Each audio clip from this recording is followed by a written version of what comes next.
الحمد لله رب العالمين، والصلاة والسلام على أشرف الأنبياء والمرسلين وخاتم النبيين محمد وعلى آله وصحبه ومن تبعهم بإحسان ودعا بدعوتهم إلى يوم الدين. أما بعد فأعوذ بالله من الشيطان الرجيم. بسم الله الرحمن الرحيم. قال الله تبارك وتعالى: أقيموا الصلاة وآتوا الزكاة. وقال تعالى: الذين يكنزون الذهب والفضة ولا ينفقونها في سبيل الله فبشرهم بعذاب أليم يوم يحمى عليها في نار جهنم فتكوى بها جباههم وجنوبهم وظهورهم هذا ما كنزتم لأنفسكم فذوقوا ما كنتم تكنزون. صدق اللہ العظیم. میرے محترم بزرگوں، عزیز دوستوں، دینی اسلامی بھائیوں، اللہ رب العالمین نے انسان کو پیدا فرمایا اور اس کو رہنے کا ڈھنگ سکھلانے کے لیے انبیاء علیہم السلام کو مبعوث کیا، اور انبیاء علیہم السلام نے انسانوں کو بتلایا کہ تم کو کیسے زندگی گزارنی ہے. تم اور جانور یہ ایک نہیں ہو سکتے. تم اشرف المخلوقات ہو. اللہ رب العالمین نے جتنی مخلوقات پیدا کی ان میں سب سے زیادہ اشرف تم ہو، تو تمہارے لیے ضابط حیات بھی جدا مقرر کیا، اور جو ان ضابط حیات پر عمل کرتا ہے وہ یوں سمجھ لیجئے کہ وہ اشرف المخلوقات ہونے کا ثبوت دیتا ہے، اور جو اس ضابطوں کے مطابق زندگی نہیں گزارتا تو گویا کہ وہ اپنے آپ کو اشرف المخلوقات میں شمار کرنا نہیں چاہتا. اللہ رب العالمین نے زندگی کے ہر شعبے سے متعلق نبی کریم صلی اللہ علیہ وسلم کو ہدایات عطا فرمائی، اور نبی کریم صلی اللہ علیہ وسلم نے اپنی امت کو بتلائیں. اسی طرح جہاں انسان کے ذمے زندگی کے گزارنے کے کچھ ضابطے ہیں، اسی طرح اللہ رب العالمین نے مال کے استعمال کرنے کے بھی کچھ ضابطے رکھے ہیں کہ کس طرح مال کمایا جائے، کس طرح مال جمع کیا جائے، کس طرح مال خرچ کیا جائے، کہاں پر مال خرچ کیا جائے، مال کے حقوق کیا ہیں، مال کی ذمہ داریاں کیا ہیں، اور پھر مال کی تقسیم کیسی ہے. یہ تمام ہدایات نبی کریم صلی اللہ علیہ وسلم کے ذریعے سے اللہ رب العالمین نے ہم کو عطا فرمائی. جیسا کہ گزشتہ جمعے کو عرض کیا تھا کہ اللہ رب العالمین نے اتنی سخت وعید زکوٰۃ نہ ادا کرنے پہ کیوں فرمائی؟ اس لیے کہ نہ جان ہماری تھی نہ مال ہمارا تھا، اللہ نے ہم کو دیا، پھر ہم سے جنت کے بدلے میں خرید لیا، اور پھر اللہ رب العالمین نے 97.5% ہم کو استعمال کرنے کا حق دیا. 2.5% سال میں ایک مرتبہ خرچ کرنے کے لیے، اللہ کی راہ میں خرچ کرنے کے لیے حکم فرمایا. اب زکوٰۃ کس طرح ادا کی جائے، زکوٰۃ کے مستحق کون ہیں، زکوٰۃ کی ادائیگی کے طریقہ کار کیا ہے، اور زکوٰۃ کہتے کس کو ہیں، یہ تمام تفصیلات ہم نے عرض کیا تھا کہ اگلے جمعے کو عرض کریں گے.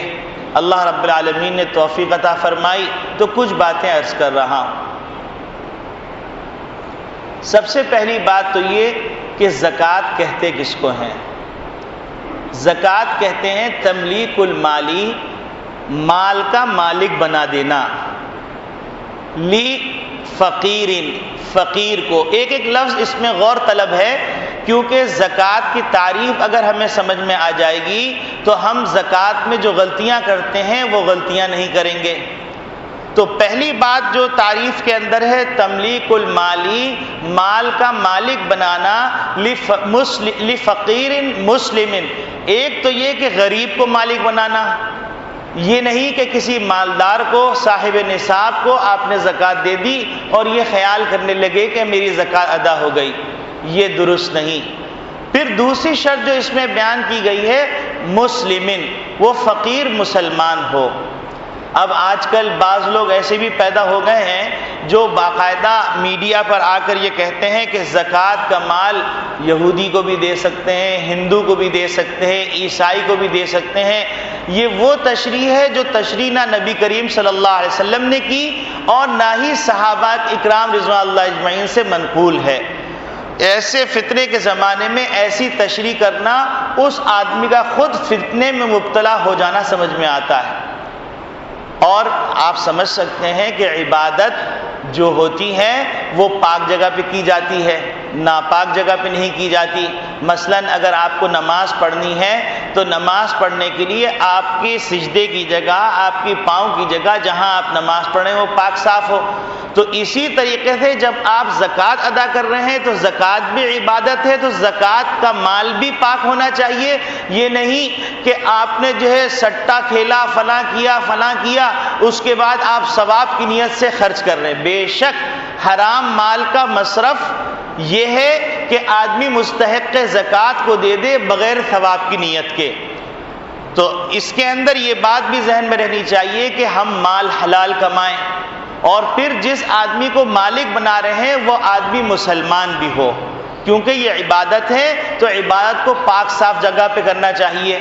تو پاک صاف جگہ کہاں ہوگی؟ جس دل کے اندر اللہ ہو، جو دل اللہ کی بندگی کرنے پر آمادہ ہو، جو اللہ کو وحدہ لا شریک مان رہا ہو، جو محمد صلی اللہ علیہ وسلم کو خاتم النبیین مان رہا ہو۔ یہی وجہ ہے کہ قادیانیوں کو زکوٰۃ نہیں دی جا سکتی، کیونکہ وہ دائرہ اسلام سے خارج ہیں، مرتد ہیں۔ تو یہاں پر تعریف کے اندر جو بات ذکر کی گئی، تملیک المالی، کہ ایک آدمی کو مال کا مالک بنانا، لفقیرن، وہ آدمی فقیر ہو، مسلمن، مسلمان ہو، غیر ہاشمین، اور وہ ہاشمی نہ ہو، یعنی سادات میں سے نہ ہو۔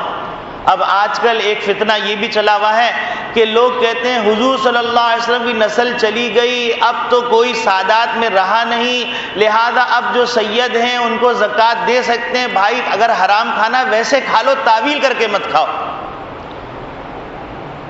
بات یہ ہے کہ ایک دفعہ ذکر ہونے لگا ہمارے والد صاحب رحمۃ اللہ علیہ کے سامنے کہ حضرت آدم علیہ السلام سری لنکا میں تشریف لائے تھے، جب دنیا میں تشریف لائے تو والد صاحب نے ازراہ مذاق ایسے ہی کہہ دیا کہ یہ بتلائیے کہ آدم علیہ السلام کی اولاد میں کوئی باقی ہے؟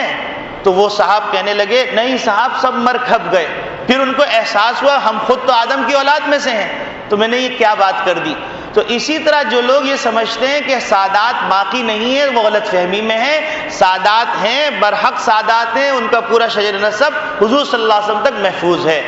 تو سادات کو سادات کا نام رکھ کر زکوٰۃ کھانی ہے تو نام ہٹا لیجئے، اور اگر جو ہے سادات ہیں تو پھر زکوٰۃ نہ کھائیے۔ اور اسی طریقے سے بنو ہاشم اور ان کے مولا یعنی ان کے آزاد کردہ غلام کا جو خاندان ہے ان کو بھی زکوٰۃ نہیں دی جا سکتی۔ اب اس تعریف سے جو باتیں سمجھ میں آئیں وہ بات یہ سمجھ میں آئی کہ زکوٰۃ کا مالک بنانا ہے۔ اب زکوٰۃ کا مالک بنانا ہے تو ظاہر سی بات ہے مردہ مالک نہیں بن سکتا، کیونکہ وہ دنیا کے اندر کچھ کرنے کے قابل نہیں رہا، تو لہذا مردے کی قبر نہیں خریدی جا سکتی، مردے کو کفن نہیں پہنایا جا سکتا۔ اسی طریقے سے زکوٰۃ کا مال مسجد میں نہیں دیا جا سکتا، کیونکہ مسجد مالک نہیں بن سکتی۔ اسی طریقے سے زکوٰۃ کے مال سے کنواں نہیں کھدوایا جا سکتا، کیونکہ کنویں کا کوئی مالک نہیں ہوتا، وہ وقف ہے۔ تو زکوٰۃ کی رقم کے اندر جو بنیادی تعریف کے اندر جو بنیادی بات ہے تملیک المال، مال کا مالک بنانا۔ تو اب جہاں جہاں مالک بنانا پایا جائے گا وہاں زکوٰۃ ادا ہوگی، جہاں مالک بنانا نہیں پایا جائے گا وہاں زکوٰۃ ادا نہیں ہوگی۔ یہ ایک بنیادی بات ذہن میں ہونی چاہیے۔ اس کے بعد جو بات یہ ہے کہ زکوٰۃ کی تاریخ کیا ہونی چاہیے؟ اب بہت سے لوگوں کا خیال یہ ہے کہ زکوٰۃ کی تاریخ رمضان مبارک ہے، حالانکہ اسلام نے زکوٰۃ کے لیے کوئی تاریخ مقرر نہیں کی بلکہ ایک اصول مقرر کیا ہے، کیونکہ ہر آدمی کی تاریخ الگ ہو سکتی ہے۔ جیسے ایک آدمی کی پیدائش الگ ہو سکتی ہے، سارے آدمی ایک ہی عمر کے نہیں ہو سکتے، تو اسی طریقے سے سارے آدمی ایک ہی وقت میں صاحب نصاب نہیں ہو سکتے۔ کوئی آج مالدار ہوا، کسی کو اللہ نے 6 مہینے بعد مالدار کیا، کسی کو اللہ نے سال بھر بعد مالدار کیا، تو زکوٰۃ کے اندر صاحب نصاب ہونا ضروری ہے۔ تو جو آدمی جس تاریخ کے اندر صاحب نصاب بنا ہے، اسی سال کی جو دوسری تاریخ آئے گی تو اس سال کے پورا ہونے کے اوپر اس کے اوپر زکوٰۃ واجب ہوگی۔ مثلا میں آج صاحب نصاب بنا اور آج مثال کے طور پر 17واں روزہ ہے، تو اب اگلے سال جب 17واں روزہ آئے گا تو اس صورت کے اندر میرے اوپر زکوٰۃ واجب ہو جائے گی۔ اگر کوئی آدمی یکم رمضان کو صاحب نصاب ہوا تو اگلے سال یکم رمضان پہ اس کے اوپر زکوٰۃ واجب ہو جائے گی۔ تو ہر آدمی کا مہینہ اور دن الگ ہو سکتا ہے، تاریخ الگ ہو سکتی ہے۔ ہاں البتہ کچھ لوگ یہ چاہتے ہیں کہ رمضان مبارک میں نیکیوں کے ثواب کو بڑھا دیا جاتا ہے، تو کیوں نہ ہم ایسا کریں رمضان مبارک میں ادا کر دیں۔ تو شریعت کے اندر اس بات کی گنجائش ہے کہ قبل از وقت آپ زکوٰۃ ادا کر سکتے ہیں، تو لہذا آپ پورا نصاب بنائیے، نصاب بنانے کے بعد آپ زکوٰۃ ادا کر دیجئے۔ لیکن تاریخ مقرر ہونا ضروری اس لیے ہے کہ دیکھیں اس بات کو سمجھ لیجئے کہ یکم رمضان کو ایک آدمی مالک ہوا تو یکم رمضان اگلے سال تک جو مال آئے گا اس کی زکوٰۃ اسی سال ادا کرنی ہے۔ اور اگر جو مال 2 رمضان کو آیا، 3 رمضان کو آیا، 6 رمضان کو آیا، 10 رمضان کو آیا، تو اس کا نصاب کے اندر شمار اگلے سال کیا جائے گا۔ تو لہذا تاریخ کا تعین کرنا، تاریخ کا یاد رکھنا زکوٰۃ کے اندر بہت اہم بات ہے، تاکہ جو ایسا نہ ہو کہ کچھ مال جس کے اوپر زکوٰۃ اس سال واجب ہے ہم نے اس سال ادا نہیں کی، اگلے سال ادا کر رہے ہیں، تو گویا کہ ہمارے مال کے اندر کچھ مال ایسا ملا ہوا ہے جس کے اوپر زکوٰۃ واجب تھی اور ہم نے اس کو نکالا نہیں۔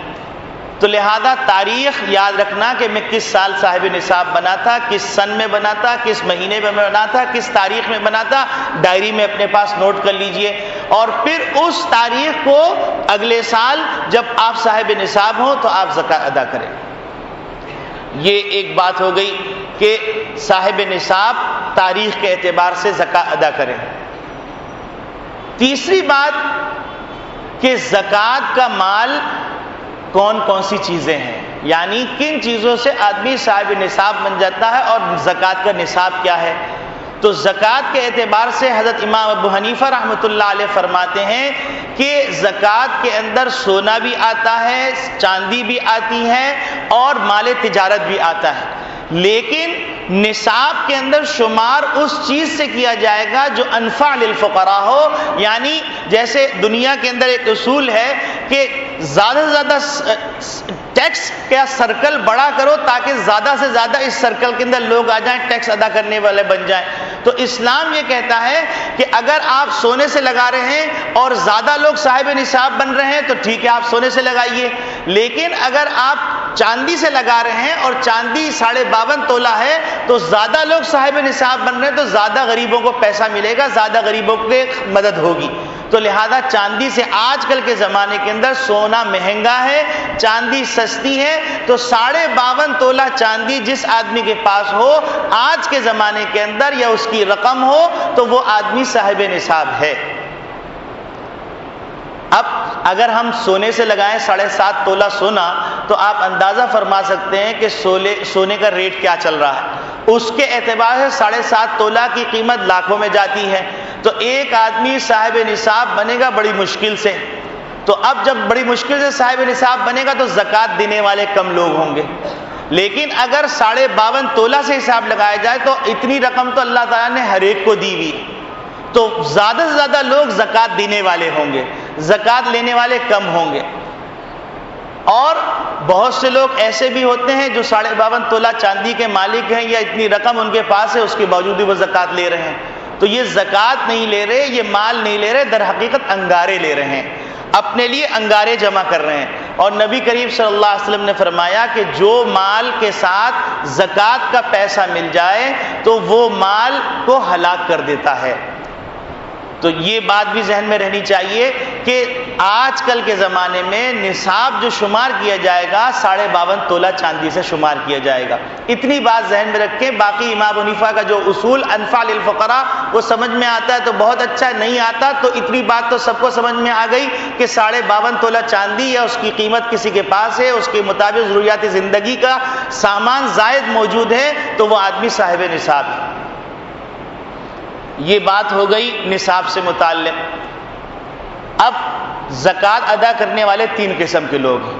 ایک تو وہ ہیں کہتے ہیں میاں زکوٰۃ ادا کرنے کی کیا ضرورت، ہمارا پیسہ ہے، ہم نے محنت سے کمایا، اب ہم جس طرح چاہیں خرچ کریں۔ وہ تو غلطی کر رہے ہیں، بہت بڑا گناہ کر رہے ہیں۔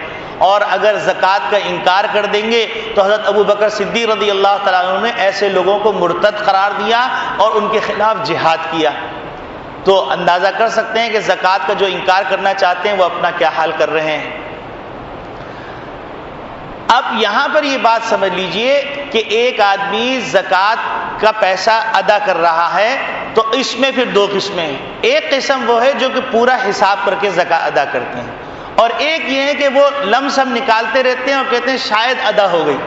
ان کو اندازہ نہیں ہوتا کہ میری لائبلٹیز کتنی ہیں، میری ذمہ داری کے اندر کتنا ہے تاکہ میں وتنے زکوٰۃ ادا کروں۔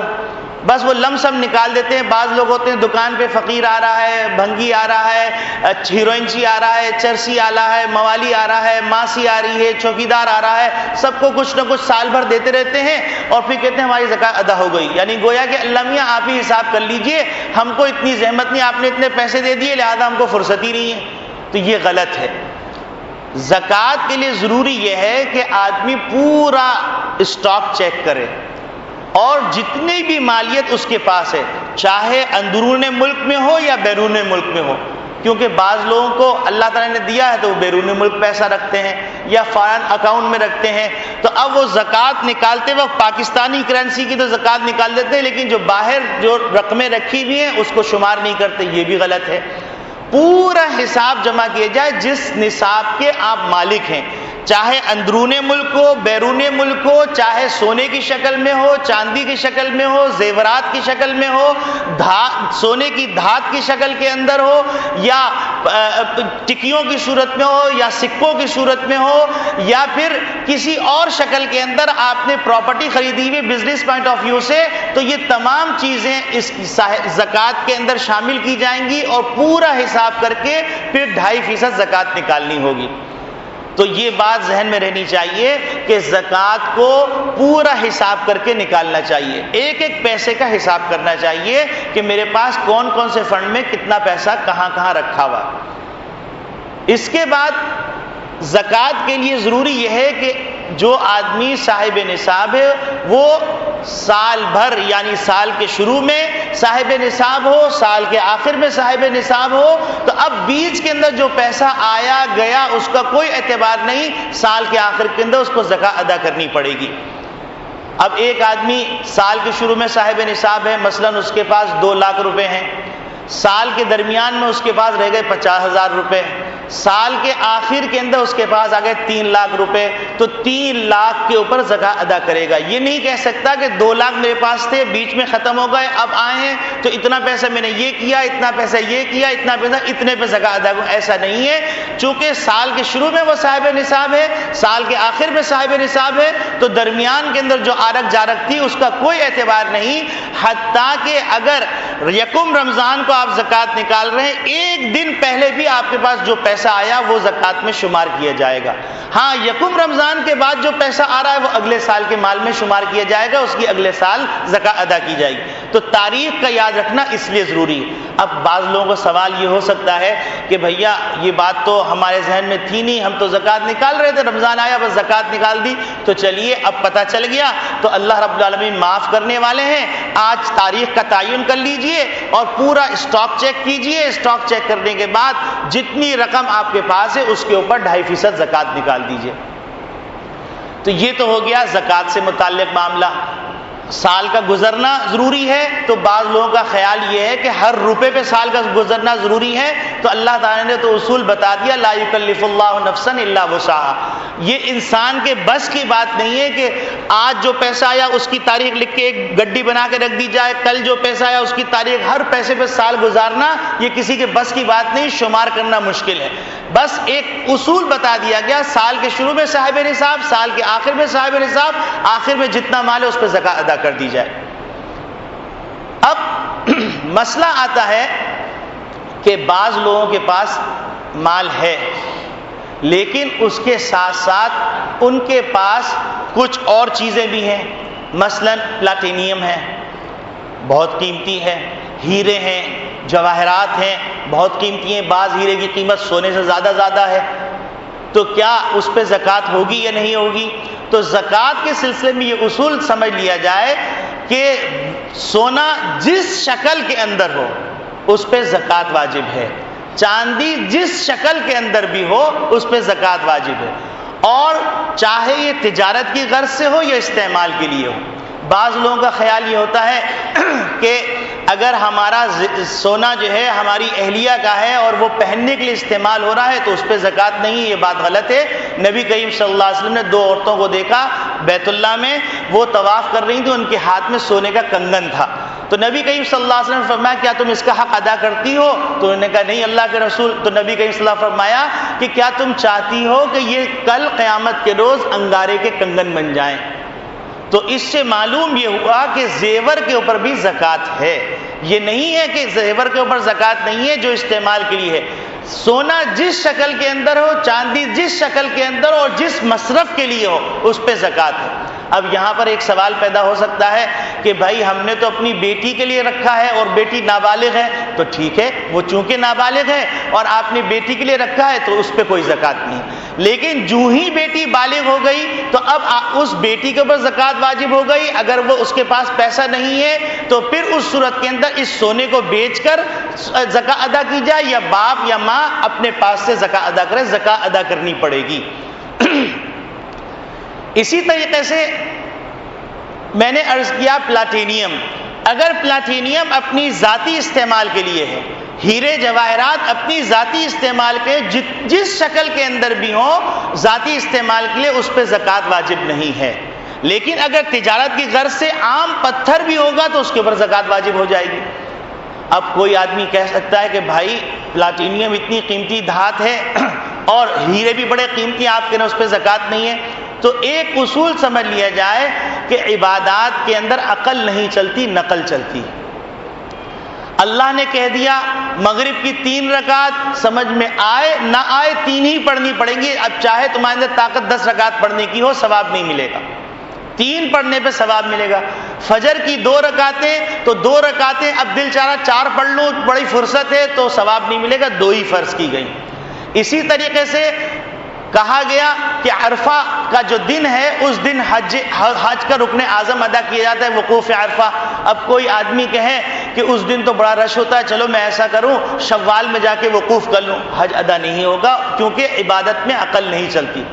اسی طریقے سے ایک آدمی کہے جمرات پہ بڑا رش ہوتا ہے تو ایسا کرتا ہوں میں پہلے یکم ذی القعدہ کو جا کر یا یکم ذی الحجہ کو جا کر میں کنکریاں مار کے آ جاؤں، کوئی ثواب نہیں ملے گا۔ لیکن جس دن کہا گیا کنکری مارنے کو اس دن اگر ماری گئی کنکری تو کہا جا رہا ہے کہ اگر ایک آدمی نے کنکری ماری جس دن کنکری مارنے کو کہا گیا تو اس کا وہ کبیرہ گناہ جو تنہا اس کو جہنم میں لے جانے کے لیے کافی تھا وہ معاف ہو جائے گا ایک کنکری مارنے سے۔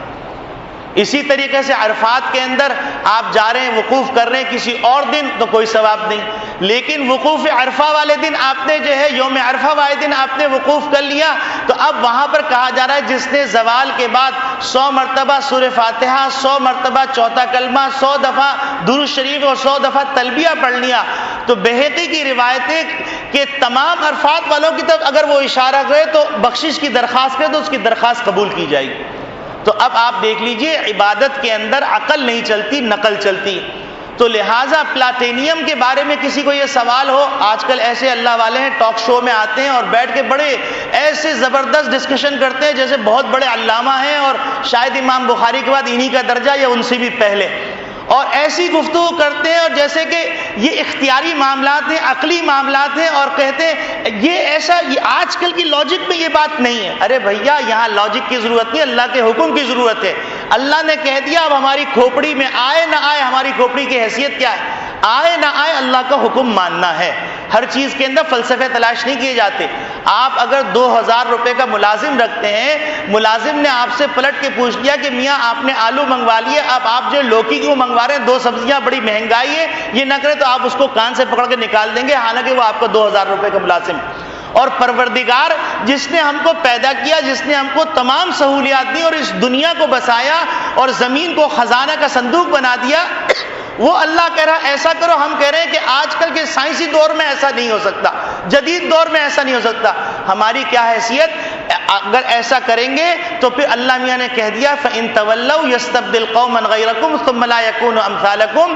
اگر تم روگردانی کرو گے تو اللہ تمہارے محتاج نہیں ہے، اور اللہ رب العالمین کا دین تمہارا محتاج نہیں ہے، رسول اللہ صلی اللہ علیہ وسلم تمہارے محتاج نہیں ہے. اللہ دوسری قوم کو پیدا کر دیں گے، وہ زیادہ دیندار ہوگی.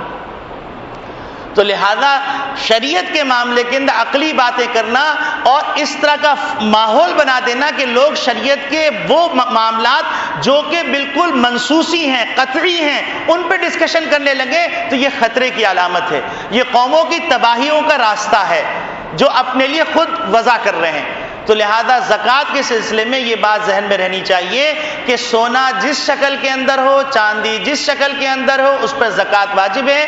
اور مال تجارت جس شکل کے اندر، حتیٰ کہ اگر ردی پیپر بھی مال تجارت کے طور پہ لیا گیا ہے تو اس کے اوپر بھی زکوٰۃ واجب ہوگی.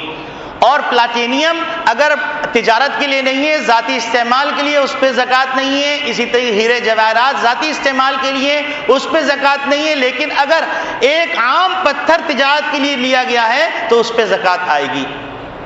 یہ بات بھی ضروری ہے جو ہم لوگ اپنے ذہن میں رکھیں. پھر اس کے بعد مال تجارت کے اندر بعض دفعہ گاڑیاں ہوتی ہیں، بعض دفعہ کپڑے ہوتے ہیں، بعض دفعہ زمینیں ہوتی ہیں، اور بعض دفعہ فلیٹس ہوتے ہیں. تو اس سلسلے میں بھی تھوڑی سی وضاحت ضروری ہے. وہ کیا؟ آپ نے جو چیز ابتدا کے اندر تجارت کی غرض سے خریدی وہ مال تجارت ہے، چاہے آپ کی بعد میں کوئی بھی نیت ہو جائے. لیکن اگر خریدتے وقت آپ نے یہ نیت کی کہ میں یہ چیز خرید رہا ہوں تجارت کی غرض سے، اب وہ چاہے ردی پیپر ہو، چاہے فلیٹ ہو، چاہے کوئی اور چیز ہو، وہ مال تجارت میں شمار کیا جائے گا. اس کی کرنٹ ویلیو لگا کر اس کے اوپر زکوٰۃ ادا کی جائے گی. لیکن اگر ایک آدمی ایک چیز خرید رہا ہے اور اس کی نیت یہ ہے کہ مجھے یہ فلیٹ لے رہا ہوں، اگر موقع لگا رہ جاؤں گا، اگر موقع نہیں ہوا رہنے کا تو کرائے پہ دے دوں گا، اور اگر یہ بھی نہیں ہوا تو پھر فروخت کر دوں گا. یعنی ابتدا کے اندر ایک متعین نیت نہیں کی گئی تو اس صورت کے اندر اس کے اوپر زکوٰۃ واجب نہیں ہوگی. اگر آپ نے نیت کر لی کہ میں تجارت کے لیے رکھ لوں گا، بعد میں جا کے نیت کی، تو جب تک آپ فروخت نہیں کر دیں گے اس وقت تک اس مال پہ زکوٰۃ نہیں. ہاں جس وقت آپ نے فروخت کر دیا اس وقت اس کے اوپر زکوٰۃ واجب ہو جائے گی. اسی طریقے سے بہت سے لوگ پلاٹ خریدتے ہیں. پلاٹ خریدنے کے بعد وہ رکھ لیتے ہیں کہ بچوں کے کام آئے گا. اب اس کے اندر ایک متعین نیت نہیں ہے تو اس کا بھی حکم یہی ہے. لیکن اگر یہ نیت کر کے لیا کہ میں تجارت کے لیے لے رہا ہوں تو اس کو مال تجارت میں شمار کیا جائے گا اور اس کے اوپر زکوٰۃ واجب ہو جائے گی. اسی طریقے سے بعض لوگ گھر لیتے ہیں اور وہ گھر لیتے ہیں صرف اور صرف کرائے پہ دینے کے لیے، تو اس گھر کے اوپر کوئی زکوٰۃ نہیں ہے. اسی طرح جس دکان میں بیٹھ کر یا جس کارخانے میں بیٹھ کر کام کر رہے ہیں یا جس گاڑی کے ذریعے سے پھیری لگا کر پیسہ کما رہے ہیں ان کے اوپر زکوٰۃ نہیں ہے. ہاں البتہ جو اس سے کرایہ آ رہا ہے اور وہ کرایہ اگر آپ کے پاس محفوظ ہے اور آپ سال کے شروع میں صاحب نصاب تھے، سال کے آخر میں صاحب نصاب تھے، تو اس کرائے کے اوپر زکوٰۃ ادا کی جائے گی. لیکن اگر وہ کرایہ ہر مہینے آتا ہے، خرچ ہو جاتا ہے، تو کوئی اس کے اوپر ذمہ داری نہیں ہے، وہ خرچ ہو گیا، وہ آپ کا. اسی طریقے سے ایک اور بڑی غلط حرکت چلتی رہتی ہے، اس کی مختلف صورتیں ہیں. ایک صورت تو یہ بنائی گئی ہے آج کل لوگوں نے کہ سونا موجود ہے، مثلا کسی بھی شکل میں موجود ہے، اب یکم رمضان کو زکوٰۃ ادا کرنی ہے. تو رمضان آنے سے 5-10 دن پہلے بیوی نے شوہر کو گفٹ کر دیا. اب ظاہر سی بات ہے شوہر کو گفٹ کیا تو شوہر تو صاحب مثال کے طور پر صاحب نصاب نہیں ہے, تو اس کے اوپر تو زکوٰۃ نہیں آئی. اور شوہر صاحب نے 10 رمضان کو واپس بیوی کو گفٹ کر دیا, سونا گھر میں رہا اور زکوٰۃ بھی نہیں آئی. تو یہ اپنے آپ کو دھوکہ دینا ہے, اللہ کو کوئی نہیں دھوکہ دے رہے, یہ آپ اپنے مال کو خود نقصان میں ڈال رہے ہیں. اسی طریقے سے ایک اور واقعہ سامنے آیا کہ ایک صاحب کا معمول یہ تھا, 2 بھائی تھے, ان کی تجارت تھی اچھی خاصی, ان کے اوپر زکوٰۃ واجب ہوتی تھی کافی. تو اب انہوں نے کیا کیا, زکوٰۃ کا حساب لگایا, حساب لگانے کے بعد پیٹی کے نیچے نوٹ رکھے اور اس کے اوپر فروٹ رکھ دیے, پیٹی کو بند کر دیا. مسجد کے مولوی صاحب کو بلایا اور کہا کہ یہ آپ لے لیجئے زکوٰۃ کے اندر. مولوی صاحب نے کہا اچھا چلو بھائی, فروٹ دیا, لے کے جا رہے ہیں مولوی صاحب. دوسرا بھائی تھوڑے فاصلے سے آیا, آنے کے بعد کہیں گے اس کو بیچو گے؟ تو انہوں نے کہا ہاں کیا قیمت لگے گی؟ تو انہوں نے کہا کوئی قیمت نہیں, آپ جو بتائیے. تو کہنے لگے 200 روپے. کہیں گے لو 400 روپے لو, یہ پیٹی مجھے دے دو.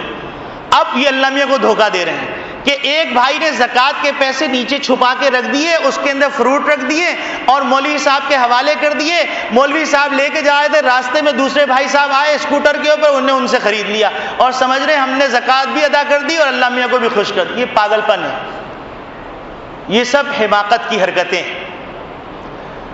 تو یہاں پر زکوٰۃ کے سلسلے میں جو بد احتیاطیاں ہو رہی ہیں, بد معاملیاں ہو رہی ہیں, تو یاد رکھیے زکوٰۃ نہ ادا کرنے کی صورت میں قحط سالی ہوتی اور اللہ کے نامعلوم کیسے کیسے عذاب کے فیصلے ہوتے ہیں. تو لہذا زکوٰۃ کو ادا کیا جائے. اب یہاں پر ایک بات اور جو قابل ذکر ہے وہ یہ ہے کہ ایک تو ہوتا ہے تجارت کا مال. تجارت کے مال کے اندر تو صورت میں نے بتائی کپڑا ہے, لتا ہے, جو چیزیں ہیں وہ سب تجارت کے اندر. لیکن ایک اور حکم ہے جس سے عام طور پر لوگ ناواقف ہیں, اور وہ کیا ہے؟ زرعی زمین. آپ کے پاس زرعی زمین ہے, اس زرعی زمین پر آپ نے کاشتکاری کی. کاشتکاری کرنے کے بعد اب آپ سمجھ رہے ہیں کہ میرے اوپر کوئی ذمہ داری نہیں ہے, تو اس زرعی زمین پر اللہ رب العالمین نے ایک حکم رکھا ہے, اس حکم کا نام ہے عشر.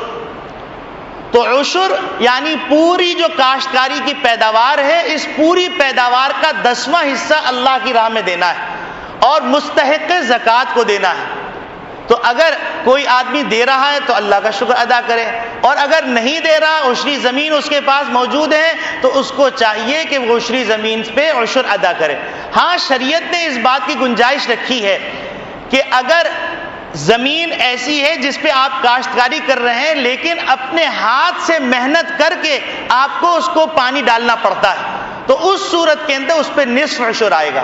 لیکن اگر پانی ایسے مل رہا ہے, سہولت سے پانی اس کو مل رہا ہے, نہری نظام کے ذریعے سے پانی مل رہا ہے, تو اس کے اوپر عشر آئے گا. یہ ایک مختصر سا تعارف شرعی حکم کا میں نے عرض کر دیا تاکہ لوگوں کے ذہن میں یہ بات آ جائے کہ زمینی پیداوار پر اللہ کا ایک حکم ہے, اس حکم کا نام ہے عشر. اب اس وقت جو صورتحال پیدا ہوئی, نہ معلوم کتنے زمیندار ایسے ہوں گے جنہوں نے ہاریوں پہ ظلم کیا ہوگا, کتنے زمیندار ایسے ہوں گے جنہوں نے زمینوں کا حق ادا نہیں کیا ہوگا, کتنے زمیندار ایسے ہوں گے جنہیں کاشتکاروں کو قتل کر دیا ہوگا. تو یہ جو طوفان آیا, سیلاب آیا, اس سے توبہ کی توفیق نہیں ہو رہی, بلکہ ایسی ایسی حرکتیں کی جا رہی ہیں کہ شاید فرعون نے بھی نہیں کی تھیں. فرعون اپنے قوم کے ساتھ وفادار تھا, بنی اسرائیل سے اس کا پھڈا تھا جو بھی تھا, لیکن اپنی قوم کے لیے تمام فیسلٹیز, تمام سہولیات تھیں. بدقسمتی سے ہم اپنی قوم کے بھی نہیں ہیں. اب آپ دیکھیے جو سیلاب آیا ہے, سیلابی ریلا آ رہا ہے, تو سیلابی ریلے کے اندر ایک حصہ ہوتا ہے جو اگر پانی سیلاب آ جائے تو اس طرف سے چھوڑ دیا جائے تاکہ وہ پانی نکل جائے, بستی کو نقصان نہ پہنچائے. تو صاحب واقعہ لوگوں نے بتلایا کہ لوگوں نے کیا کیا کہ وہاں پر چونکہ وڈیرے صاحب کے کھیت تھے یا جاگیردار صاحب کے کھیت تھے, تو اگر پانی وہاں جاتا تو ان کھیتوں کو نقصان ہوتا, تو انہیں اس جگہ سے بند کو توڑا جہاں بستیاں تھیں, بستیاں کی بستیاں غرق کر دی. تو کیا وہ سکون سے رہ لیں گے؟ کیا اللہ کی پکڑ نہیں آئے گی؟ سوچ لیں دنیا کے اندر تو چند دن کی زندگی گزار کے چلے جائیں گے, اصل تو اللہ کے سامنے پیش ہونا ہے. اور اللہ کو ایک ایک عمل کا جواب دینا ہے۔ جو یہ کر رہے ہیں وہ سمجھ لیں کہ انہیں اپنے لیے جہنم کے اعلیٰ اعلیٰ محلات تیار کر لیے ہیں، جس کے اندر انتہائی دہکتے ہوئے لاوے پک رہے ہوں گے، جس کے اندر لوہے کی انگاروں کی زنجیریں ہوں گی، جس کے اندر بڑے بڑے بچھو اور اژدہے ہوں گے، جس کے اندر گرز ہوں گے، جس کے اندر سر سے پاؤں تک آگ کے شراروں میں لپیٹا جائے گا، جہاں پر آگ کے ستون ہوں گے، جہاں پر ابلتا ہوا پیپ اور خون ہوگا جہنمیوں کا، جو پلایا جائے گا، حلق سے اترے گا اور پخانے کے راستے سے چلا جائے گا، آنتوں کو کاٹ دے گا۔ اس کے لیے اپنے آپ کو تیار کر لیں، یا پھر مرنے سے پہلے توبہ کر لیں اور توبہ کر کے اللہ کے عذاب کو دیکھ کر ڈریں۔ یہ سرکشی ہے، بغاوت ہے، اللہ کو ناراض کرنے والے کام ہیں۔ بہرحال یہ سب باتیں ہیں انسانوں کی بستی کی، درندے بھی شاید یہ حرکتیں نہیں کرتے ہوں گے جو آج کل کے انسان کر رہے ہیں۔ بہرحال زمین کا ایک حق ہے عشر، اس کو ادا کرنا چاہیے۔ ظاہر سی بات ہے، اربوں کھربوں ایکڑ زمین ہو، اس میں اگر عشر نکلے تو غریب کے گھر میں کیا آٹا نہیں ہوگا؟ غریب کے گھر میں کیا باجرہ نہیں ہوگا؟ غریب کے گھر کے اندر جو نہیں ہوگا؟ اتنے عشر سے فائدہ ہوگا جس کا کوئی اندازہ نہیں کر سکتے۔ اسی طریقے سے اگر صرف پاکستان کے لوگ صحیح معنی میں زکوٰۃ ادا کر دیں تو نہ معلوم کتنے لوگ اپنے پاؤں پہ کھڑے ہو جائیں، لیکن زکوٰۃ کو بھی بوجھ سمجھا جاتا ہے اور عشر کو بھی عشر کو تو جانتے ہی نہیں، اور اگر جانتے ہیں تو بوجھ سمجھ کے تھوڑا بہت کر کے نکال دیتے ہیں۔ اور اسی طریقے سے یہ بات ذہن میں رہنی چاہیے کہ اگر ہمارا پیسہ آخرت کی تیاری میں خرچ نہیں ہوگا تو پھر وہ پیسہ رہے گا نہیں، بلکہ وہ چھچورے کاموں میں خرچ ہوگا۔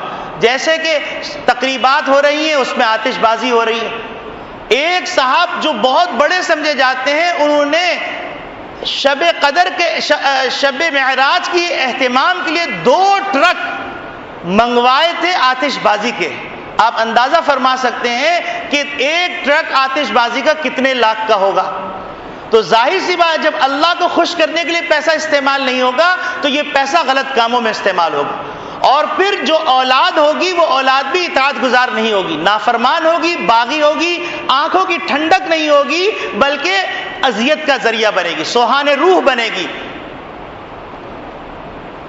تو زکوٰۃ کے سلسلے میں یہ ایک بات ذہن میں رہنی چاہیے کہ زکوٰۃ ہر پیسے کو شمار کر کے نصاب کر کے نکالنا چاہیے، بغیر حساب کے زکوٰۃ نہیں نکالنی چاہیے۔ اسی طریقے سے اب مال تجارت کے اوپر جو زکوٰۃ آتی ہے تو اس کا حساب کیسے لگایا جائے؟ تو اس سلسلے میں یہ بات ذہن میں رہنی چاہیے کہ چاندی 52.5 تولہ چاندی نصاب ہے، تو مال تجارت اگر اتنے کا ہے تو آدمی صاحب نصاب ہے، اس کے اوپر زکوٰۃ ادا کرے گا۔ اب مال تجارت جو ہوتا ہے اس کی 3 قسم کی قیمتیں نکلتی ہیں۔ ایک قیمت نکلتی ہے ہول سیل، ایک قیمت نکلتی ہے ریٹیل، اور ایک قیمت نکلتی ہے جملہ، یعنی لم سم فروخت کرنا۔ تو شریعت نے اس بات کی بے شک گنجائش دی ہے کہ آپ جملہ کی قیمت لگا کر آپ نصاب میں شمار کیجئے اور زکوٰۃ ادا کر دیجئے، ورنہ احتیاط کا تقاضا یہ ہے کہ ہول سیل ریٹ لگا کر آپ زکوٰۃ ادا کر دیں۔ یہ بات ہو گئی۔ اب مسئلہ یہ آتا ہے کہ زکوٰۃ تو ادا کر رہے ہیں، لیکن زکوٰۃ ادا کس کو کریں؟ اور پھر اسی طریقے سے بہت سا مال ایسا ہوتا ہے جو کریڈٹ پہ گیا ہوا ہوتا ہے۔ مثال کے طور پر آپ نے 10 لاکھ کی دکان میں مال ڈالا، اب دکان کے اندر گاہک آتا ہے، 25% گاہک نقد لیتا ہے، 75% ادھار لے کے جاتا ہے، تو اب ادھار کے کیسے لگائے جائیں؟ تو شریعت نے اس بات کی گنجائش رکھی ہے کہ آپ موجودہ جو مال ہے اس کی قیمت لگا کے زکوٰۃ ادا کر دیں، اور جب آپ کا قرضہ آپ کو واپس مل جائے گا تو جتنے سال کی زکوٰۃ اس کی ادا نہیں ہوئی اس کی ایک ساتھ زکوٰۃ ادا کر دیں۔ تو علماء یہ کہتے ہیں کہ اچھا یہ ہے کہ اس مال کو بھی ابھی اپنی تاریخ کے اندر شمار کر لو، تاکہ تم ہر سال کی زکوٰۃ ہر سال ادا کرتے رہو، بعد میں ایک ساتھ زکوٰۃ نکالنا مشکل ہو جائے گا۔ تو لہذا مارکیٹ کی جو وصولیابی ہے اس وصولیابی کو آپ ابھی موجودہ نصاب میں شمار کر لیں اور زکوٰۃ ادا کر دیں۔ ورنہ شریعت نے یہ گنجائش دی ہے کہ جب وہ پیسہ آپ کے پاس آئے، 1 سال بعد آئے، 2 سال بعد آئے، 6 سال بعد آئے، سارے سالوں کی زکوٰۃ آپ کو ادا کرنی۔ تو یہ بات بھی ذہن میں رہنی چاہیے۔ اسی طریقے سے قرضوں کی ایک صورت تو وہ ہوتی ہے جو کہ وصول کرنے ہوتے ہیں، اور ایک قرضے وہ ہوتے ہیں جو انسان کے اپنے ذمے ہوتے ہیں۔ مثال کے طور پر آپ نے آگے لوگوں کو قرضے پہ مال دیا، پیچھے آپ نے قرضے سے مال اٹھایا تھا، تو آپ کے اوپر بھی پچھلی ادائیگیاں ہیں، تو اس کا کیا کیا جائے؟ تو اس کے اندر ذرا سی تفصیل ہے۔ ایک قرضہ وہ ہے جو انسان اپنی ذاتی ضرورت کے لیے لیتا ہے، ذاتی ضرورت کے لیے، مثلا بیٹی کی شادی ہے، یا کوئی بیماری آ گئی اللہ نہ کرے، یا گھر کا کوئی کام آ گیا، یا شادی بیاہ کی تقریبات آ گئیں، یا کوئی ایسی نجی ضرورت پیش آ گئی، تو اس کے لیے جو رقم لی وہ قرضہ ہے۔ اس قرضے کو نصاب میں سے منہا کیا جائے گا، مائنس کیا جائے گا۔ لیکن ایک آدمی قرضہ لیتا ہے اس لیے تاکہ اپنے کاروبار کو بڑھائے۔ اب کاروبار کو بڑھانے کی صورت کیا ہے؟ کاروبار کو بڑھانے کی صورت 2 ہیں۔ ایک صورت تو یہ ہے کہ آدمی خرید رہا ہے مشینری، اس کے پاس پیسہ نہیں تھا، اس نے قرضہ لیا مشینری خریدنے کے لیے، یا اس نے قرضہ لیا فیکٹری خریدنے کے لیے۔ تو یہ جو اس قسم کے قرضے ہیں وہ قرضے مائنس نہیں ہوں گے، منہا نہیں ہوں گے وہ قرضے، ورنہ کیا ہوگا؟ جتنے سرمایہ دار ہیں سب غریب ہو جائیں گے۔ کیوں؟ ایک آدمی کی 2 فیکٹریاں ہیں، وہ تیسری فیکٹری کے لیے بہت سارا قرضہ لے لیا، وہ اتنا زیادہ قرضہ ہے کہ وہ خود مقروض، اگر اس قرضے کو مائنس کر دے تو زکوٰۃ اس کے اوپر لاگو نہیں ہوگی۔ تو شریعت یہ کہتی ہے کہ اگر آپ نے جامد مال کے اندر انویسٹمنٹ کی، یعنی آپ نے مشینری خرید لی، آپ نے فیکٹری خرید لی، آپ نے گاڑی خرید لی کمپنی کے لیے، تو وہ مائنس نہیں ہوگا قرضہ۔ لیکن اگر آپ نے قرضہ لیا ہے خام مال خریدنے کے لیے، مثلا آپ کو یان خریدنا ہے، مثلا آپ کو دھاگے خریدنے ہیں، مثلا آپ کو کیمیکل خریدنے ہیں، مثلا آپ کو فیکٹری کے اندر جو استعمال ہو رہی ہیں چیزیں بن رہی ہیں ان چیزوں کو خریدنا ہے، تو وہ قرضہ مائنس ہوگا۔ تو قرضوں کے اعتبار سے یہ بات ذہن میں رہنی چاہیے۔ اسی طریقے سے فیکٹری، گھریلو سامان اور فیکٹری کا سامان، کون کون سے سامان ہیں جو زکوٰۃ میں شمار کیے جائیں گے، اور کون کون سے سامان ہیں جو زکوٰۃ میں شمار نہیں کی جائیں گے، یہ بات بھی ذہن میں رہنی چاہیے۔ فیکٹری کی مشینری، وہ مشینری جس سے سامان بن رہا ہے، فیکٹری وہ چاہے کروڑوں کی ہو، وہ زکوٰۃ کے مال میں شمار نہیں کی جائے گی، یعنی وہ نصاب میں شمار نہیں کیا جائے گا، مشینری کو شمار نہیں کیا جائے گا، ذاتی استعمال کی گاڑیوں کو شمار نہیں کیا جائے گا، اور اسی طریقے سے فیکٹری کے استعمال کی گاڑیوں کو شمار نہیں کی جائے گا، یعنی وہ تمام چیزیں جو فیکٹری کے اندر استعمال ہو رہی ہیں مشینری کی سطح پر، جامد سطح پر، تو ان چیزوں کو نصاب میں شمار کر کے زکوٰۃ ادا نہیں کی جائے گی، وہ چیزیں الگ ہی رکھی جائیں گی۔ اب ایک آدمی ہے اور اس آدمی نے فیکٹری ڈالی، اور فیکٹری ڈالنے کے بعد اس نے مارکیٹ میں شیئر چھوڑے۔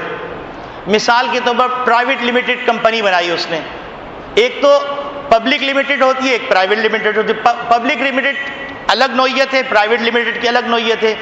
اب ایک آدمی نے پبلک لمیٹڈ کمپنی بنائی اور اس نے مارکیٹ کے اندر شیئر ڈالے اور لوگوں نے شیئر خرید لیے۔ اب یہ جو شیئر میرے پاس، آپ کے پاس جو شیئرز رکھے ہوئے ہیں اس فیکٹری کے، تو اس پہ زکوٰۃ کیسے ادا کی جائے گی؟ تو اس سلسلے میں یہ اصول سمجھ لینا چاہیے کہ آدمی 2 قسم کے ہوتے ہیں شیئرز خریدنے والے۔ ایک قسم لوگوں کی وہ ہے جو شیئرز خریدتے ہیں اس لیے کہ تاکہ سالانہ نفع جو آئے اس سالانہ نفع کو ہم حاصل کریں گے، اور کچھ لوگ وہ ہوتے ہیں جو شیئرز خریدتے ہیں اس لیے کہ تاکہ آج 60 روپے کا شیئر ہے، کل 50 روپے اور بڑھ جائیں گے، 110 کا ہو جائے گا تو میں جو ہے اس کو فروخت کر دوں گا۔ تو ان دونوں کے اندر حکم میں فرق ہے۔ جو آدمی شیئرز اس لیے خرید رہا ہے تاکہ کیپٹل گین کرے، تو اس صورت کے اندر یعنی 60 روپے کا جب 80 روپے کا ہو جائے گا تو فروخت کر دے گا، تو اس صورت کے اندر اس آدمی کو شیئر کی کرنٹ ویلیو معلوم کر کے اس پہ زکوٰۃ ادا کرنی پڑے گی۔ مثلاً 60 روپے کا خریدا اور زکوٰۃ جس دن شمار کی جا رہا ہے مال، اس دن اس کی قیمت 80 روپے ہے، تو 80 روپے شمار کیا جائے گا اور اس کو شمار کر کے زکوٰۃ اس کی ادا کی جائے گی۔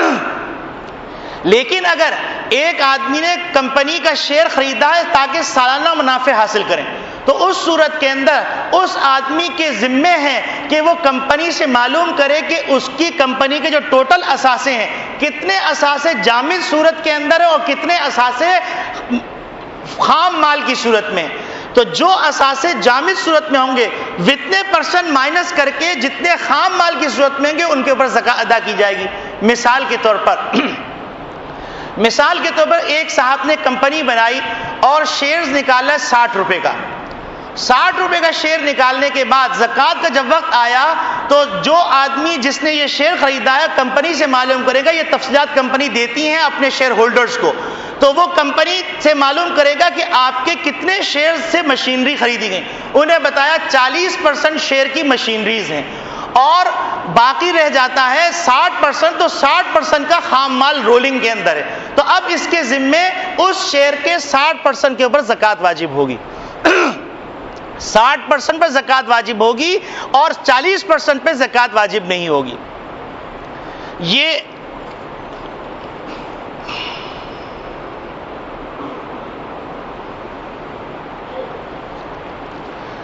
یہاں پر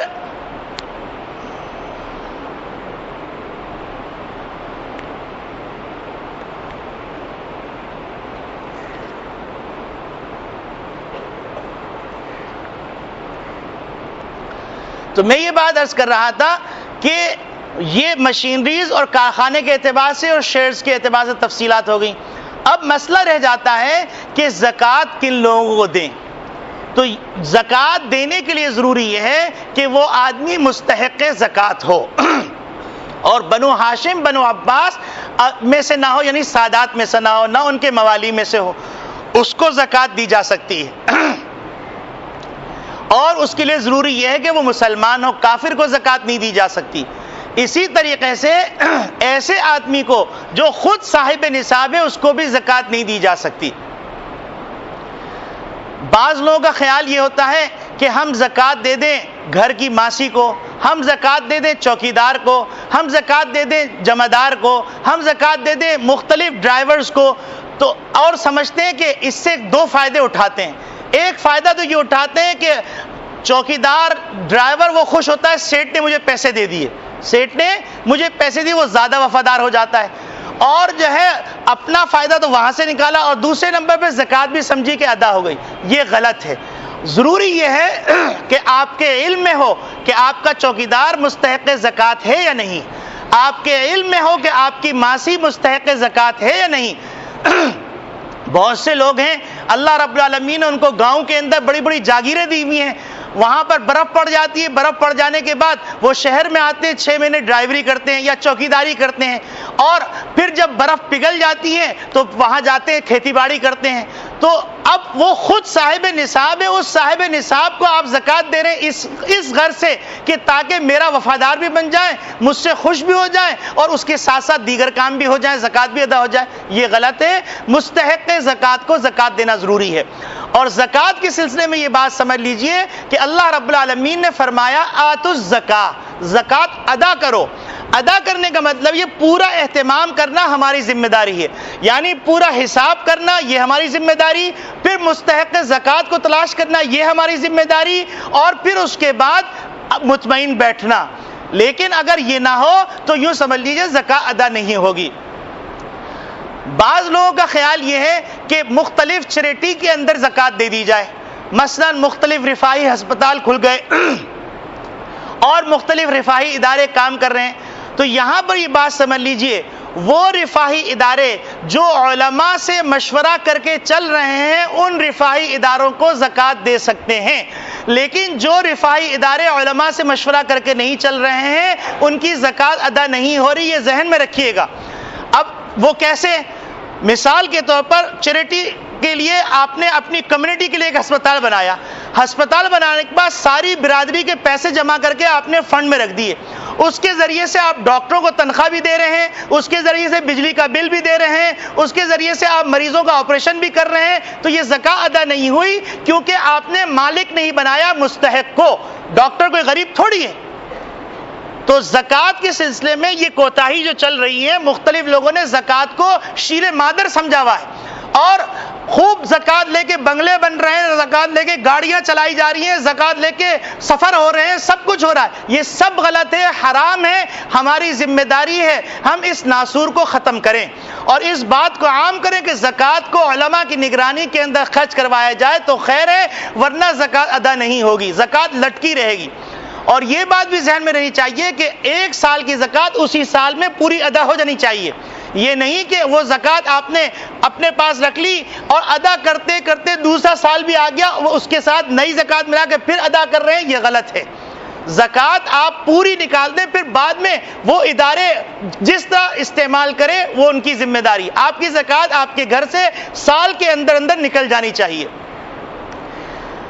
اب بعض لوگوں کا خیال یہ ہے کہ ہم رشتہ داروں کو زکوٰۃ دے دیں، تو کن رشتہ داروں کو زکوٰۃ دے سکتے ہیں، کن رشتہ داروں کو زکوٰۃ نہیں دے سکتے؟ تو اس سلسلے میں یہ بات ذہن میں رہنی چاہیے، دو رشتے، ایک ولادت کا رشتہ، دوسرا نکاح کا رشتہ، ان دو رشتوں کے علاوہ باقی رشتوں میں زکوٰۃ دی جا سکتی ہے۔ یعنی باپ بیٹے کو زکوٰۃ نہیں دے سکتا، بیٹا باپ کو زکوٰۃ نہیں دے سکتا، بیوی شوہر کو زکوٰۃ نہیں دیتی، شوہر بیوی کو زکوٰۃ نہیں دے سکتی، باقی سب کو زکوٰۃ دی جا سکتی ہے، سب کو زکوٰۃ دی جا سکتی ہے بشرطے کہ وہ مستحق زکوٰۃ ہوں۔ اس میں دوہرا فائدہ ہوگا، ایک فائدہ صلہ رحمی کا ہوگا، دوسرا زکوٰۃ کے فرض کی ادائیگی کا ہوگا، تو لہذا زکوٰۃ ادا کی جائے اور اس طرح کے اہتمام کے ساتھ زکوٰۃ ادا کی جائے۔ اسی طریقے سے بعض لوگوں کا خیال یہ ہے کہ زکوٰۃ جو ہے یہ بیواؤں کو دی جا سکتی ہے، یتیموں کو دی جا سکتی ہے، تو یاد رکھیے کہ زکوٰۃ کے لیے جو مصرف ہے نفس بیوہ ہونا نہیں ہے، بلکہ مستحق زکوٰۃ ہونا ہے۔ اگر ایک آدمی مستحق زکوٰۃ کو زکوٰۃ دے رہا ہے تو زکوٰۃ ادا ہو جائے گی، لیکن اگر بیوہ، اب بہت سی بیوائیں ایسی ہیں جو کئی گھرانوں کو پال لیں، بہت سی شیخ بیوائیں ہیں جو کئی خاندانوں کی کفالت کر رہی ہیں، اس بیوہ ہونے کی بنیاد پہ آپ زکوٰۃ دینے جائیں گے تو آپ کی زکوٰۃ ادا نہیں ہوگی۔ تو لہذا ضروری یہ ہے کہ بیوہ ہو مستحق زکوٰۃ ہو، یتیم ہو مستحق زکوٰۃ ہو، تو آپ زکوٰۃ دے سکتے ہیں۔ لیکن اگر بیوہ ہے سید ہے، بیوہ ہے مستحق زکوٰۃ نہیں ہے، یتیم ہے سید ہے، یتیم ہے مستحق زکوٰۃ نہیں، تو آپ اس کو زکوٰۃ نہیں دے سکتے۔